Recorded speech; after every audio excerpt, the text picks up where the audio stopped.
Hello friends, आज हम आपको ऐसी गाड़ी के बारे में बताएंगे जो मोटर होम कहलाती है। और इस गाड़ी यानी मोटर होम में घर की तमाम बुनियादी सहूलियात मौजूद हैं, यानी किचन, बेड, सोफ़ा, बाथरूम और टीवी वगैरह। आमतौर पर लोग इसे चंद दिन के ट्रिप के लिए इस्तेमाल करते हैं और इसमें खूब मज़ा करते हैं। आइए आपको इसके बारे में तफसील से बताते हैं।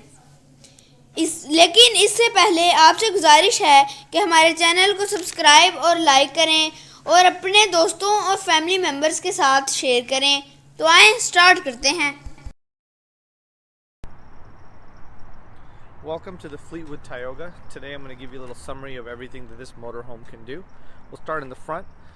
It's a V10, so it's got 10 cylinders, plenty of power.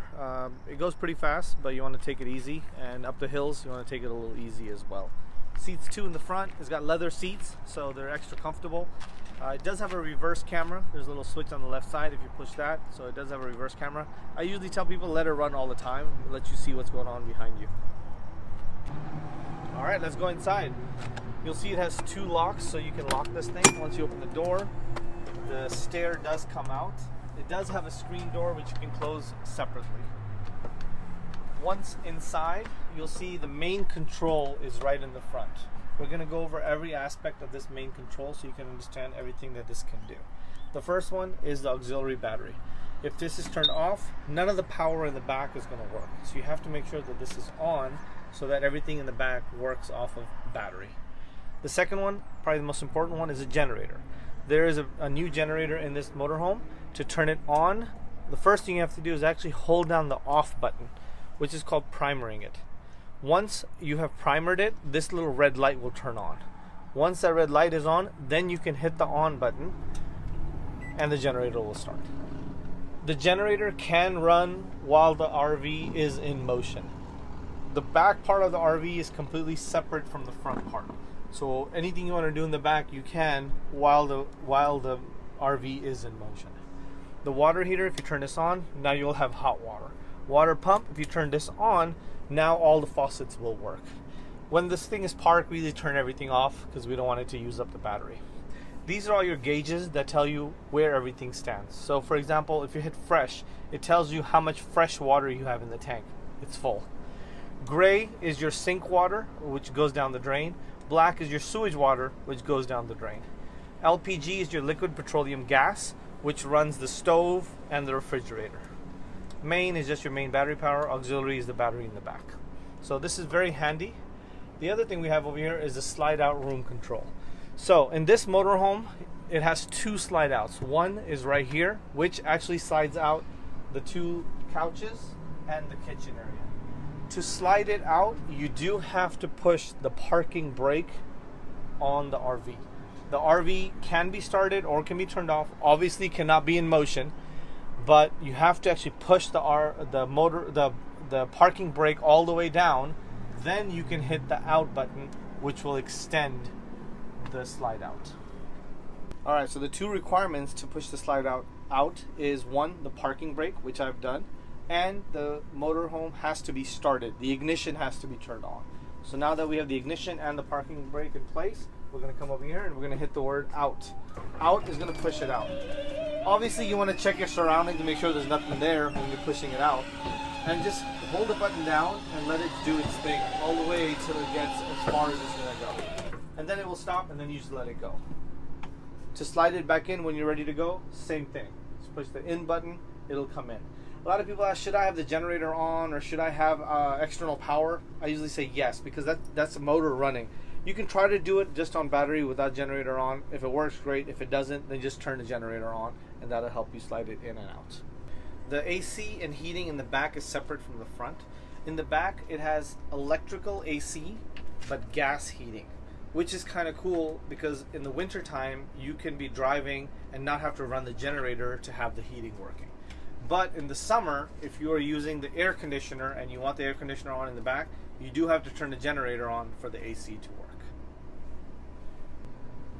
Alright, refrigerator. So on-off button right here. You want to keep it on. and leave it on auto. You can hit the gas button, but that means it's only going to run on gas. But I leave it on auto because then it does electric and gas. It figures it out itself what it needs. You push this button to open the doors. Close them until you hear a click. This button to open this door. The trick here is you have to have this plastic slide out on this last piece. And the lower or higher it is, the more cooling or less cooling it does. It's tricky because that sometimes comes off because it's supposed to, and then people can't understand why my refrigerator isn't cooling. So make sure you put that plastic clip back on and slide it all the way up. And if you follow the cord should be plugged into the bottom. And best way to make it work is to just leave the door closed for a few hours. When you take the RV, before you start on your trip at night, turn this thing on. This thing has to be on about 6 hours before you leave on your trip for the AC to work properly. Moving to the back, it has a stand-up shower right here. It does have a clip to hold the door closed. You can open it. It has running hot water and cold water. There is an outside sink, which is very convenient. Normally in most motorhomes, the sink is inside the bathroom, which makes it a little tougher. Going to the bathroom, there is a toilet and a full sink in the bathroom. There's even an exhaust fan on the top. The door shuts and it's a completely separate place. So a lot of the motorhomes have the bathroom in the bedroom or in the living room. No, it's completely separate. It's kind of cool. You can even close these doors right here, which will separate this section from the rest of the motorhome. To the bedroom. This bedroom has a full-size bed, so we do encourage people to bring their own sheets. It's just better for you. So the size of the sheet is full. It does have a slide out, similar to the one in the front. Again, parking brake has to be on and the ignition has to be started. Once it is, you can hit the out button and the bedroom will extend out. It gives you a lot of space.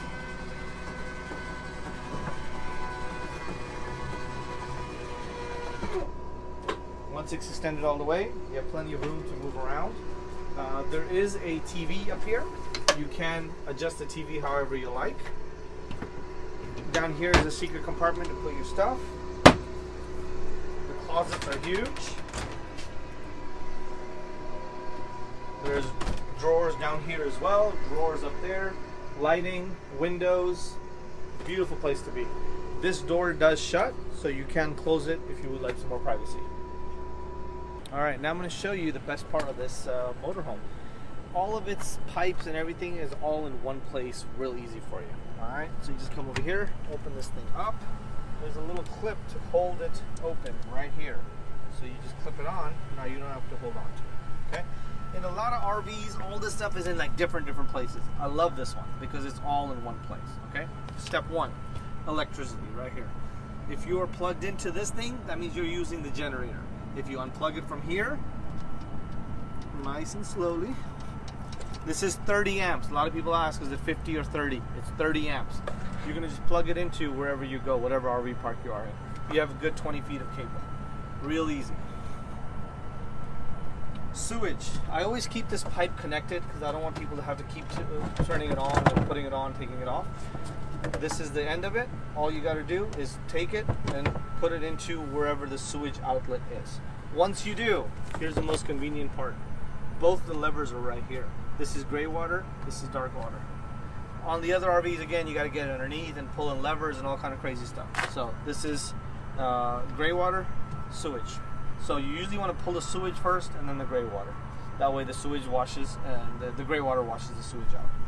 The next thing, water. This is city water. So if you're at an RV park, if you put the hose right here, you're going to have direct water. It is not going to fill your tank. It is just for direct water.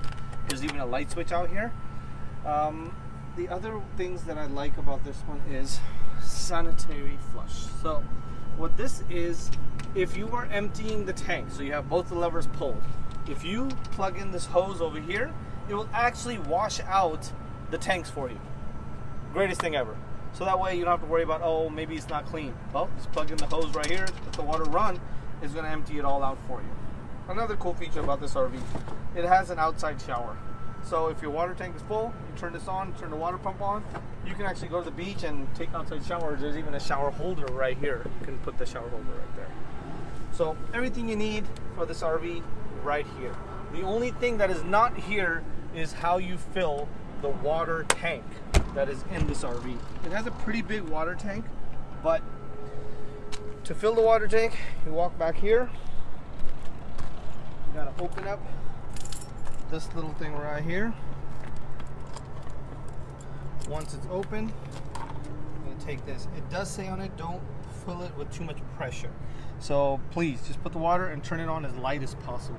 Let this thing fill. Once this fills, you left plenty of water inside. Right now, as we checked, it's already full, so we don't want to fill it anymore. But this is your clean water tank filling place. The other confusing thing about this one is, where's the gas tank? Well, the gas tank is here.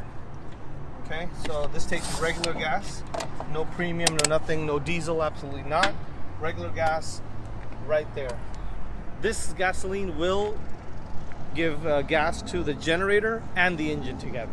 So you don't have a separate gas tank for the generator. Speaking of the generator, it's right here.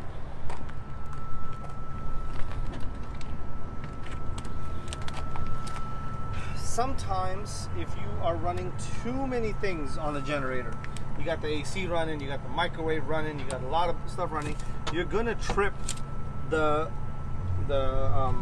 fuse in the generator. When you do that, you got to take this faceplate off. There's a switch right here.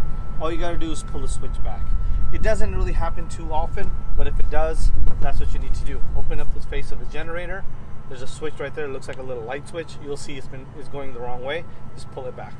But you can't turn on too many things at once. The generator has a limit of what it can power at one time.